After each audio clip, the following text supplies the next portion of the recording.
Welcome to HaytersTV. I am here with Kieran Gill, Chelsea reporter for the Daily Mail. Kieran, how are you? I'm alright, how are you? Yeah, good. We have just been digesting the news that broke today that Liam Rosenior is officially the new Chelsea manager. First of all, what's your take on it? Well, after Maresca left, we found out pretty early on that Liam Rosenior was going to be a leading candidate. We sort of heard different names about the other candidates, but never really had concrete information of them. We reported interest in Andoni Iraola, but all the way through, from start to finish, I think Rosenior was a leading candidate, and he's now won. On the candidates, because from a lot of the reports it seemed that it was a very small pool. Yeah. In fact, not many other names were even mentioned, especially when it started getting to interview stage. According to your information, how big do you think the pool was? Who were the other names that were seriously considered? So the way it was put to me was less than a handful, so I'm assuming 4. And the way Chelsea like to work is they sort of have those 4, then they whittle it down to 3 to 2 to the winner. And I heard Iraola's name because he's admired, the Bournemouth manager. The Porto manager was also linked, but I didn't hear that name myself. But all the way through, I kept hearing Rosenior's name. So I think from the very beginning, because he's impressed so much with what he's done at Strasbourg, he's familiar with Blueco. A lot of the players here already know him. Delap, Andre Santos, Emega, who's coming in the summer. So that familiarity helped, and I imagine it helped in the interview process as well, because when Liam Rosenior was a player at Hull, I think it was, he used to work a lot with a young analyst called Lawrence Stewart, who is now co-sporting director at Chelsea. And then somewhere else he got to know Paul Winstanley and Sam Jewell, who were also on the leadership team. So there's a lot of familiarity with Rosenior. So I'm not surprised Chelsea went with him in the end. That's not to say it's nepotism. I don't think it's a bad thing for Rosenior to come in to Chelsea and already be quite well connected. It might help him. Do you think, obviously Blueco, we know that they are the ownership of both Strasbourg and Chelsea, and that is why they knew him so well. Do you think on merit he would have got this job if he wasn't part of the Blueco model? I think it probably, it'll have helped that he's part of the Blueco model, because he knows how it works, and Chelsea's approach is very different to everywhere else. Last season Chelsea had the youngest lineups in Premier League history. There was nobody had ever fielded such young 11s, but I think Chelsea's average age was about 24 years old last season. Strasbourg's average age last season was 21 years. So they weren't just younger, they were younger by a massive margin. Yeah. Strasbourg had the youngest average age lineups last season out of every team in Europe's elite leagues. Really? So Rosenior has that experience of managing young players, and really the players at Strasbourg are even younger than at Chelsea. So I think, given what he's worked with Rosenior, I think he was always going to be a front runner for Chelsea. We know that a large reason why Maresca left was fallings out behind the scenes. He felt a bit micromanaged and not fully in control. Do you think that someone like Rosenior knows exactly what he's stepping into and will be okay with having things taken out of his control? Yeah, I mean, when Chelsea have announced him this morning, they've called him head coach, and that's what he is. He's not going to come in here and do a Ruben Amorim and say, I'm manager, I'm not head coach. I think he's going to come and fit into the system, I imagine that, and he's an articulate guy. He's a clever guy. We've all, ever since we knew he was a candidate, we've all started reading back interviews and footage of him on being a pundit. So we know he's a clever guy, and he knows exactly what he's walking into, I imagine. And you mentioned the interviews that are out there, Sky Sports, The Guardian. He's done a lot of that sort of thing, and he seems a really good communicator. Right now, I think it's fair to say a lot of fans aren't behind the appointment. Do you think that with what he's done as a manager and the way he can communicate, he'll be able to get a lot of them on side? Yeah, one thing I was told yesterday was that one thing he really wants to help get across is in press conferences he wants to be clear and concise, and he wants to explain exactly tactically why he makes certain decisions, which is good. Then the supporters can understand why he's making certain calls, which we haven't always had, and I think fans appreciate that. And I think he's a good communicator in Rosinha. He's English, so he can come in and explain exactly what he's doing. I mean, this morning he did his press conference with Strasbourg. He didn't have to do that, and from what I hear, Rosinha pushed to do that himself, because he wanted to go over there and he wanted to explain exactly why he was leaving Strasbourg. I'm not sure it's ever happened before, a manager doing a farewell presser before he's even signed his contract with his next club.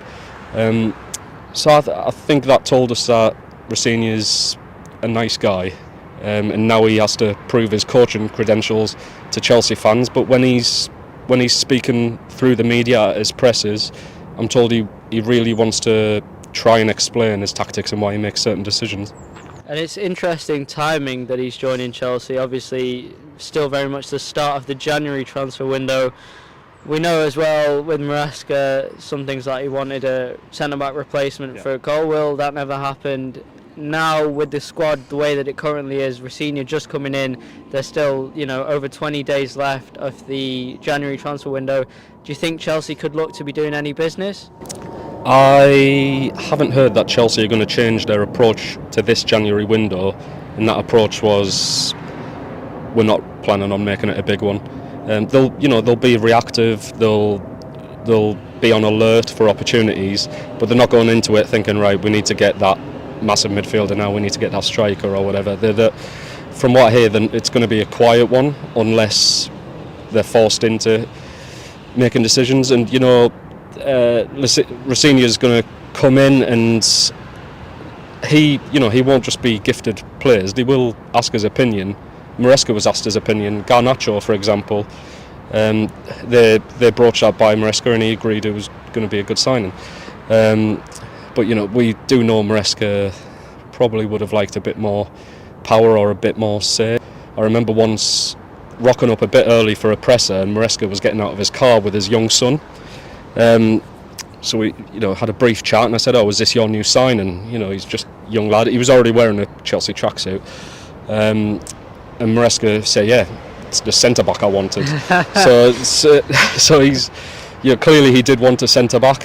He didn't get a centre back, and it's just the way it goes at Chelsea. A manager doesn't have complete authority.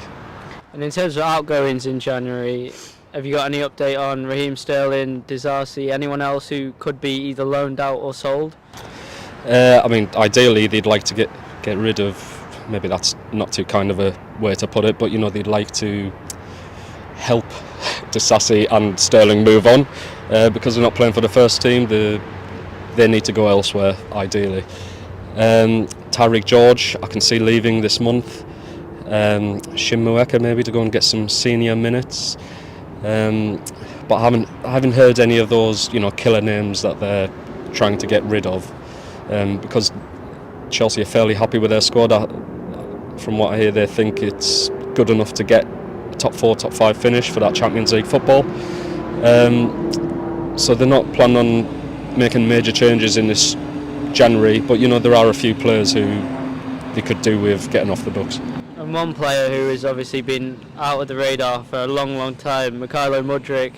I think a lot of Chelsea fans are confused what is happening with him. Have you heard anything recently? Can you give any update on what's happened? It's so hard to report on Mudryk because I've had to write on him a few times. It's such a lengthy case, and it's just one that's just surrounded by silence and mystery, because the FA, no matter how much you ask them, won't give you an update. They can't give you an update because there's so many legal complications to it. I have no idea when he's coming back, if and when. And we know that with all this managerial change and a lot of focus from media and fans has been on the owners and the sporting directors. Now there's a protest planned for the 17th of January against Brentford. And we should say that this isn't a protest against Liam Rosenior, it's against Bedad Iqbali and the sporting directors. Do you think that fans are starting to get a bit fed up with this model? I mean, you know, when you're reading on social media, it seems that way. And they have every right to voice their opinion, as do we as newspaper columnists. We can voice our opinions as well.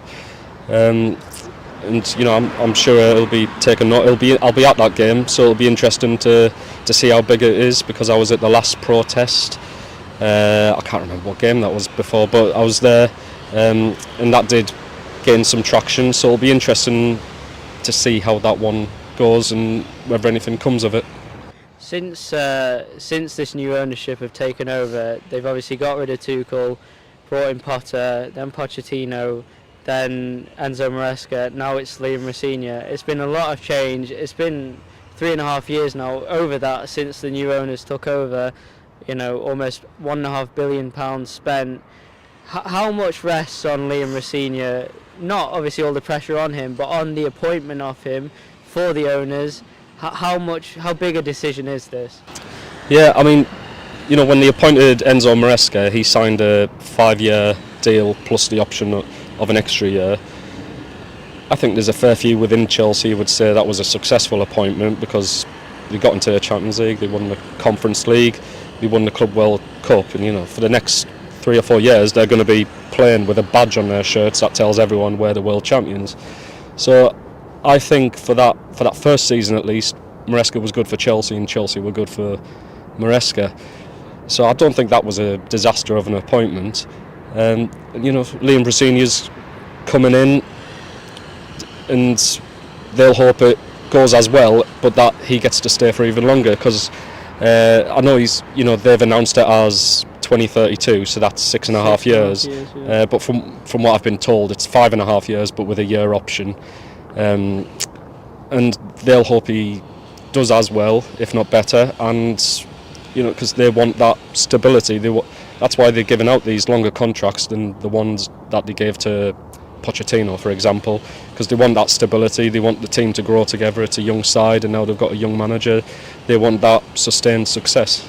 Obviously those long contracts, final question, we know that those long contracts make sense for the players financially, but from a manager perspective, for them giving them contracts, we know that obviously Maresca got nowhere near completing his full length of the deal. Would that not put them off giving a similar length of deal to Rosenior? How come it's such a long contract? I think it's probably a show of faith as well in him. Like I said before, he's so familiar to a lot of people here, including the hierarchy. He already knows Lawrence Stewart, he already knows Paul Winstanley and Sam Jewell. He's worked with these guys previously. I think they have good faith in him. They want to show that. They've given him a contract that's even longer than Maresca's by half a year, and they'll hope he takes that and thrives. Thanks a lot, Kieran. No problem.